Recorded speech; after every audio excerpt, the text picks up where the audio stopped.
Welcome to the weekly Mesonet Weather Report. I'm Wes Lee.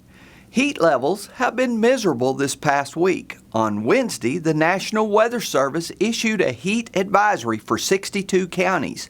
This was because forecast temperatures were expected to be above 100 everywhere west of I-35. Along with the heat was crippling humidity levels, especially in the east, that made felt temperatures much higher. The wet bulb globe temperature risk was about as high as it could get this week. The Tuesday map shows red and black colors dominating. Red indicates a high risk and black an extreme risk to heat-related issues with humans. If this heat wave doesn't break soon, schools will have issues with activities such as football and band practices held outside with students who might not be acclimated to being in the heat. How about a little good news? August 5th should on average be the hottest day of the year.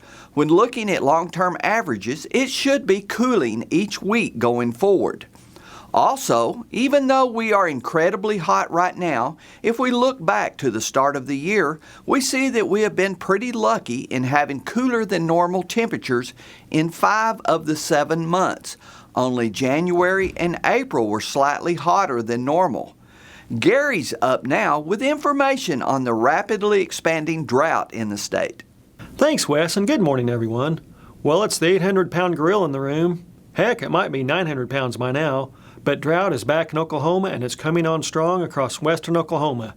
Let's not waste any time and get straight to the new drought monitor map. Here you can see that yellow color across the western half of Oklahoma, generally west of I-35.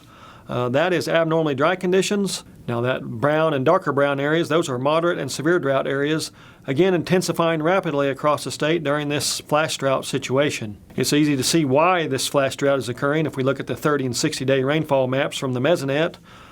The 30-day map shows very little rainfall, generally less than a half of an inch across the western half of the state. Relative to normal, we're talking, in some cases, pretty much down to 0% of normal for the month. If we look at the percent of normal statistics over that same time frame, some of those are down to really close to 0% of normal over that last 30-day period. I won't show the amounts for 60 days, but all you have to do is look at the colors on that 60-day percent of normal map.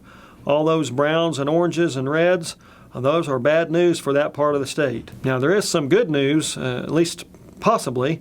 We do have increased odds of above normal precipitation for next week, at least according to the 6 to 10-day outlook from the Climate Prediction Center.